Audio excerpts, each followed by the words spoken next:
یہاں مفسرین نے ایک بات لکھی ہے اس آیت کے تحت کہ فرمایا جو زمین پہ چلنے والا ہے اس کا رزق اللہ کے ذمے ہے۔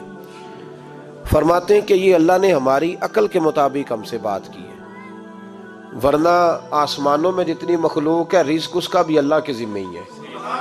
یہاں جو فی الارض کے لفظ ہے زمین پہ، وہ ہمیں سمجھانے کے لیے کہ تم نے تو صرف یہ دنیا دیکھی ہے نا، تو جس کو تم نے دیکھا ہے وہ سب کھاتے اللہ کا دیا ہوا ہی ہے۔ تو جو ہم نے دیکھا تھا رب کریم نے اس کے مطابق ہمیں سمجھا دیا۔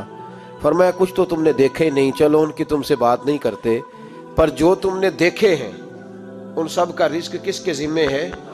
اللہ کے۔ میرے محبوب کریم علیہ الصلوۃ والسلام نے فرمایا اللہ پہ بھروسہ رکھ کے سویرے نکل جانا رزق کی تلاش میں۔ کس پہ بھروسہ رکھنا ہے؟ نکلنا تمہارے ذمے ہے، یہ نہ کہنا کہ گھر بیٹھوں گا تو یہیں آئے گا، نکلنا تمہاری ذمہ داری ہے، جتنی ذمہ داری ہے وہ پوری کرنا۔ اللہ پہ بھروسہ کر کے نکل جانا تمہاری ذمہ داری ہے، رب کا ذمہ ہے تمہیں رزق دینا، وہ ضرور تمہیں رزق پہنچائے گا۔ یا رسول اللہ صلی اللہ علیہ وسلم کس طرح پہنچے گا؟ تو ذرا حضور کے لفظوں کا حسن بھی دیکھیے۔ نبی پاک صلی اللہ علیہ وسلم نے فرمایا جس طرح موت تمہیں ڈھونڈ لیتی ہے نا کہ تم کہاں موجود ہو، جب وقت آتا ہے تو انسان پاکستان میں ہو تب بھی آ جاتا ہے، جدہ میں ہو تب بھی آ جاتا ہے، مکہ میں ہو یا مدینہ طیبہ میں وقت پھر بھی آ جاتا ہے۔ فرمایا جس طرح موت تم جہاں بھی ہو تم تک پہنچ جاتی ہے نا، اس طرح تمہارا رزق بھی تم جہاں موجود ہوتے ہو اللہ وہاں پہنچا دیتا ہے۔ تو یا رسول اللہ صلی اللہ علیہ وسلم کس انداز میں؟ تو فرمایا نکل جانا تمہاری ذمہ داری ہے۔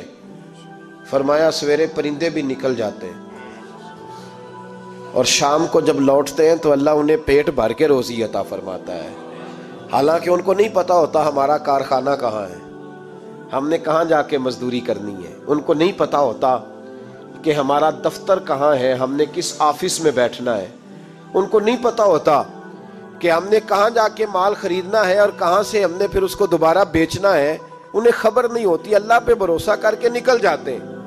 نکلنا تو تیرے ذمے ہے کہ نہیں؟ فرمایا وہ تو ڈیوٹی کر، شام کو اللہ جو رب پرندوں کو روزی دیتا ہے وہ تجھے بھی عطا فرمائے گا۔ تو جس حال میں ہے، کیونکہ تو نے اپنا یہ حال خود نہیں بنایا، جس نے بنایا ہے وہ بڑا بہتر جانتا تھا کہ تو اسی حال میں اسے اچھا لگتا ہے۔ تو اسے اسی حال میں، ایک بزرگ تھے تو ان کی طبیعت بڑی علیل ہو گئی، بیمار ہو گئے، تو اللہ نے آزمائش دی تو کیڑے پڑ گئے وجود میں۔ ایک کیڑا یہاں سے کھا رہا تھا، اللہ والے بڑے راضی رہتے ہیں اس کی رضا پہ، تو کیڑا یہاں کھا رہا تھا تو نیچے گر گیا، تو بابا جی نے اٹھا کے پھر وہاں رکھ لیا، کہنے لگے جب اس نے تیری ڈیوٹی مجھے کھانے کی لگائی ہے تو میں اس بات پہ راضی ہوں، تو نیچے کیوں گرتا ہے؟ بس ٹھیک ہے کھا، جب اس نے تجھے ڈیوٹی جو تیری لگائی ہے۔ سالبہ بن عبد الرحمن ایک صحابی تھے، سالبہ غالباً، نبی پاک صلی اللہ علیہ وسلم کی خدمت میں آئے، کہنے لگے یا رسول اللہ صلی اللہ علیہ وسلم غربت بڑی ہے، میرے لیے دعا کریں اللہ زیادہ مال دے۔ تو محبوب صلی اللہ علیہ وسلم نے فرمایا تو جس حال میں اچھا ہے وہ تیرے لیے بہتر ہے، جس میں تو ہے وہی حال تیرے لیے۔ مشکل ہے نا یہ جواب سننا۔ یا رسول اللہ صلی اللہ علیہ وسلم دعا کر دے، تو محبوب نے کیا فرمایا؟ فرمایا تو جس حال میں ہے نا وہ حال تیرے لیے بہتر ہے، اسی میں رہ۔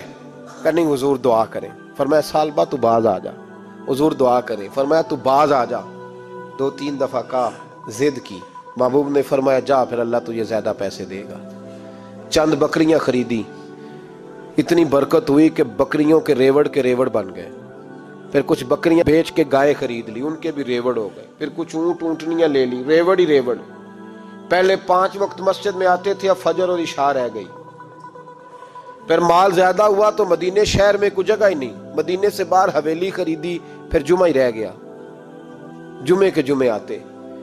زکوٰۃ کا حکم آیا، میرے نبی کریم علیہ السلام نے حضرت ابو ہریرہ کو بھیجا، فرمایا جا اسے کہہ تیری زکوٰۃ بنتی ہے 2.5%۔ تو سالبہ کے پاس حضور نے پیغام بھیجا، پہلے تو کہا تیرے لیے بہتر نہیں مال، جب اصرار کیا تو بڑی برکت ہو گئی، بڑا آیا تو فرمایا زکوٰۃ دے، 2.5% زکوٰۃ ہے۔ اب جب سوچا کہ 5 اونٹوں پہ ایک بکری جائے گی اور بڑا سارا مجھے دینا پڑے گا، اب جب غور کیا تو یہ تو نہ کہا کہ میں نہیں دیتا، حضرت ابو ہریرہ سے کہنے لگے نبی کریم علیہ السلام کی خدمت میں عرض کرنا کہ میں خود آؤں گا۔ حضرت ابو ہریرہ نے آ کے عرض کی یا رسول اللہ صلی اللہ تعالی علیہ وسلم، حضور وہ کہتے تھے میں خود آؤں گا۔ تو کہتے ہیں محبوب نے ٹھنڈی سانس لی، فرمایا اسے کہا تھا کہ تیرے لیے مال بہتر نہیں، اب ہلاک ہو گیا، ہائے افسوس ہلاک ہو گیا۔ ان کو بھی تھوڑی دیر کے بعد احساس ہوا کہ یہ میں نے کیا کیا، نبی پاک کو ہی کہہ دیا نہیں ہے، حضور کو کہہ دیا بعد میں آؤں گا۔ اب دوڑے آئے، عرض کی حضور میں سارا کچھ لے کے آیا ہوں، قبول کر لیں۔ محبوب نے فرمایا گویا بلال حبشی کی خشک کھجور بھی قبول ہے، اور صہیب رومی ایک اٹی بان کی لائے تو وہ بھی قبول ہے، اور عمار بن یاسر اور مصعب بن عمیر اگر 2 دینار دے جائیں اور کوئی پرانا جوڑا کسی سپاہی کے لیے چھوڑ جائے تو وہ بھی قبول ہے، لیکن تو اپنا لاکھوں لے کے چلا جا، تیرا کوئی نہیں قبول، معاف کر دیں۔ فرمایا جا معاف کیا، پر پیسے لے کے نہ آنا۔ اگلے سال پھر آئے، بندے ہوئے ہاتھ ہے، محبوبہ میں دولت کا کیا کروں گا، آگ لگانی ہے، قبول کر لیں۔ فرمایا تو لے جا، تیرا نہیں قبول، گرا جو ان کی نگاہ سے وہ سنبھل نہیں سکتا۔ حضور نے وصال ظاہری کیا تو جناب صدیق اکبر کے پاس آئے، لاکھوں کا مال، ابو بکر قبول کر لو۔